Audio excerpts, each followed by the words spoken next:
proyecto dedicado a la divulgación, formación y terapia psicológica. Consulta nuestros servicios en nuestra web y redes sociales. Bueno, antes de seguir, vamos a volver al amor, porque estamos hablando de procesos y no estamos hablando de lo que ocurre en el amor, ¿no? Primero, habituación. Pues claro, como decía antes, no vamos a ser la primera vez igual que la vez número 8.944. No es igual, ni muchísimo menos. Y el que diga que es igual está mintiendo como un cosaco, ¿eh? O como una cosaca, ¿vale? Claro, nos cuentan la trola todos los días, ¿no? Es decir, cualquier versión del amor romántico implica que el amor es para toda la vida y esas cosas. Es un rollo macabeo, ¿no? Es decir, ¿existe la habitación? Pues claro, existe la habitación.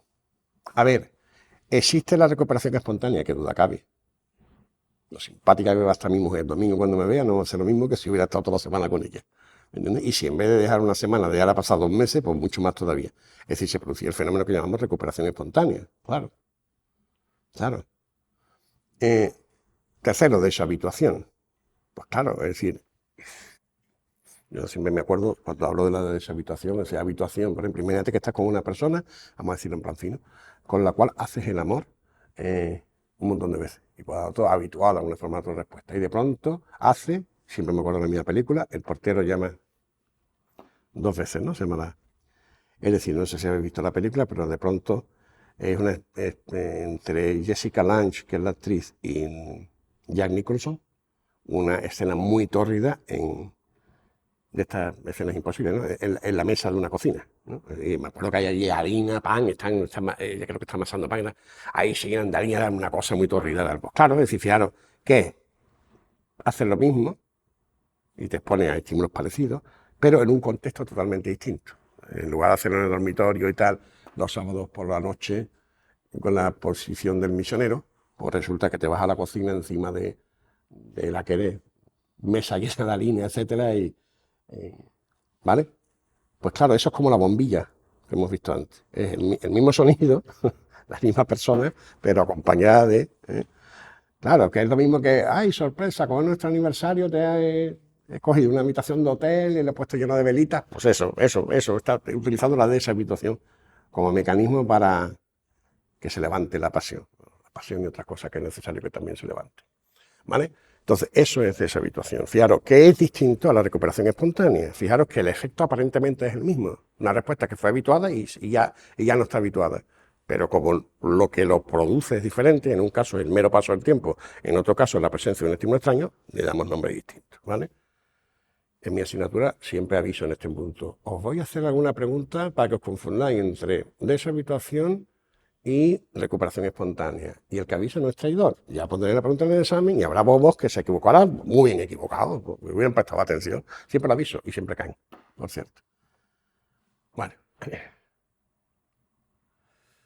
aquí tendríamos, fijaros, que el sonido en sí mismo sigue habituado, el solo no produce sobresalto, la luz sola no produce sobresalto, la combinación del sonido con la luz sí produce sobresalto. Es el propio estímulo que producía sobresalto que vuelve a producirlo simplemente porque se presenta antes con estímulos extraños en un contexto diferente. Lo típico es el estímulo presentado en un contexto en el que no te esperas, ¿vale? Imagínate, por ejemplo, también, ¿no? Es decir, que de pronto tú, bueno, lo que a mí me pasó el último día de clase, que aquí alguno estuvo presente, ¿no? Y yo fui a dar mi última clase y llego y me encuentro en la clase a un montón de alumnos que no veía, algunos hace años, decían hace 10 años, y en mi primera fila veo a mis 2 nietos, bueno, mis 3 nietos, perdón. La nieta mayor tiene 9 años y los 2 nietos de 6 años, en la primera fila, ¿no? Obviamente que no me esperaba encontrar a mi nieto allí, y entonces, claro, la reacción de sobresalto ante aquello fue importante, ¿no? Tan importante que empecé a saludar a la gente, tal, a dar besos, ay, gracias, está por aquí, y le di beso a una chica que me pareció además muy mona, y después le pregunto a mi nieto, oye, ¿dónde está tu madre?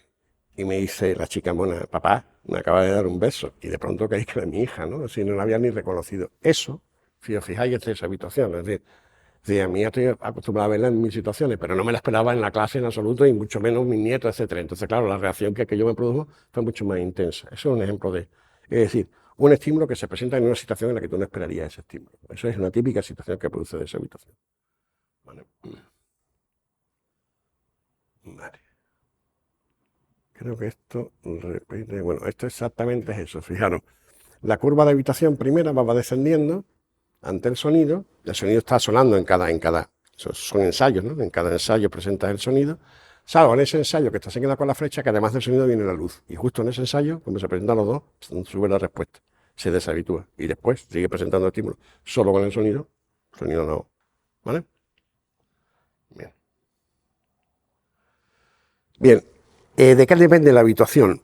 La habituación depende de varios parámetros, de muchas cosas, pero vamos a analizar algunos que son parámetros, si queréis, más prácticos. Es decir, yo insisto en que en el curso entero habla de hechos y datos, y menos de especulaciones. Entonces, bueno, podríamos hablar mucho de teoría fisiológica de la habitación, de la sensibilización, de modelos, etcétera. Bueno, no es mi objetivo es dar un catálogo, digamos, de cosas que funcionan como funcionan. Y cuando hablamos de cosas como funcionan y cómo funcionan, estamos hablando de funcionalismo, obviamente. Es una visión funcional de lo que es. Entonces, en este caso, por ejemplo, uno de los parámetros que claramente tienen que ver con la cantidad de habituación o la cantidad de sensibilización tiene que ver con la intensidad del estímulo, hasta qué punto la estimulación es intensa o no. Fijaros, primera diferencia. Arriba pongo un estímulo intenso, más alto, ¿no? Y abajo un estímulo más bajito, que es menos intenso.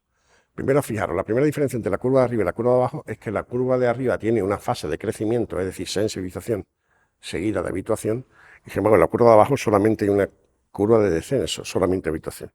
Entonces, es típico cuando un estímulo es muy intenso que produzca las dos fases, sensibilización seguido de habituación, y cuando el estímulo es más débil, menos intenso, produzca solo las fases de habituación. Yo digo que hay gente que nunca se ha enamorado, en el sentido de que hay gente que nunca ha conocido la primera fase, la de sensibilización. Bueno, siempre hay esperanza. Ya llegará la pareja que te enamora, ¿no? Ya llegará la persona que te arrebate el sentido, ¿no? Esa primera etapa de irracionalidad absoluta, ¿no? No sé, me gusta gastar broma en estas cosas, ¿no? Cuando tú ves a la otra persona con la persona más maravillosa del mundo y exageras absolutamente, etc. Esa es la fase que llamamos de sensibilización. Y la ves la siguiente vez y la ves todavía más guapa que la primera vez. Y la siguiente vez todavía mejor todavía. Y le ves cada vez más. A medida que la vas conociendo, cada vez te va gustando más, ¿no? Ese es el enamoramiento. Y en ese, como dice muy bien Woody Allen, lo malo es que en ese momento vas y te casas, ¿no? Es decir, ya te comprometes toda la vida. Y claro, después viene la dura realidad.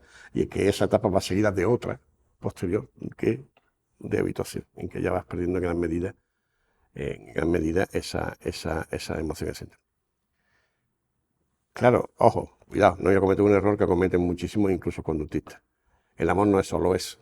El amor es una palabra, como digo, del lenguaje ordinario que engloba muchas más cosas. El amor implica ir al hospital cuando tienes a los niños malos y cuidar de ellos. El amor implica, bueno, te duele la cabeza, lo que sea, te voy a hacer de comer. Es decir, eso es conducta operante. El amor implica muchísimas más cosas.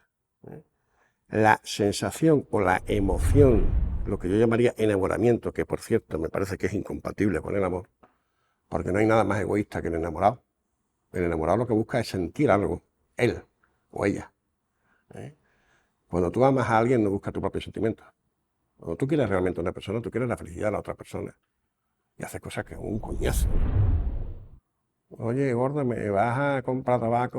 Y tú no fumas. Venga, voy a comprar tabaco, por cita mía, que está... etcétera. Si haces muchos favores, etcétera, cosas. No tanto para ganarte cosas, sino, bueno, te ocurren hacer sacrificios, entre comillas, y cosas que no te valen de nada por la otra persona, ¿no? O, como decía Luis Eduardo Aute, ¿no? Que es una frase que me encantaba, decía, ¿qué mayor prueba del amor a mi mujer que haberle sido fiel, con la cantidad de ocasiones que me han pasado por delante? Era un cantante famoso, pues, efectivamente. Es decir, la fidelidad supone perder muchas oportunidades muy interesantes, precisamente porque, bueno, no te interesa romper una historia con una persona o lo que sea, ¿no? Es decir, el amor es mucho más cosas que habituación, sensibilización, porque también es conducta pavloviana o condicionamiento clásico y también es condicionamiento operante. Esa palabra vulgar, que hemos llamado vulgar en el sentido de que no es una palabra técnica, engloba muchos procesos. Como cualquier palabra, es decir, cualquier palabra que cojamos del diccionario común, probablemente engloba un montón de procesos. Claro, de ahí también la ingenuidad de los psicólogos que cogen palabras de lenguaje ordinario y lo convierten en procesos, ¿no? Y dicen que hay aprendizaje, que hay atención, que hay memoria, que hay percepción. Que yo sepa, esas palabras existían mucho antes que la ciencia psicológica y por lo tanto sería tan absurdo como que la física siguiera utilizando, yo qué sé, hablara de colores, formas, tamaños, pesos, y sobre esa base montara disciplinas enteras. No iba a ir. Hay una facultad de física diciendo, hoy estamos estudiando la física de los pesos, y al día siguiente la física del color. Y la forma de organización tiene que ser otra, no exactamente tal como se lo habían organizado usted antes de la ciencia, ¿no? Entonces, en psicología somos tan ingenuos que cogemos palabras de lenguaje ordinario y las convertimos en procesos. La memoria, como una cosa diferente a la motivación, como una cosa diferente de la percepción, como una cosa diferente a la emoción, como una forma diferente al aprendizaje. Bueno. Sean todos bienvenidos a nuestra nueva formación con Santiago Benjumea, grabada presencialmente en alta calidad, avalada con el Certificado Internacional de Análisis de Conducta. Todo lo que necesitas saber sobre psicología del aprendizaje, las respuestas a por qué nos comportamos como nos comportamos, disponible internacionalmente y accesible para toda la vida, cuenta con más de 15 horas de audiovisual, diapositivas, material complementario, con uno de los grandes expertos en habla hispana de psicología del aprendizaje. Y además podrás, incluido con todo esto, contar con una sesión virtual online en directo con el propio docente. Tienes toda la información en engramapsicología.es.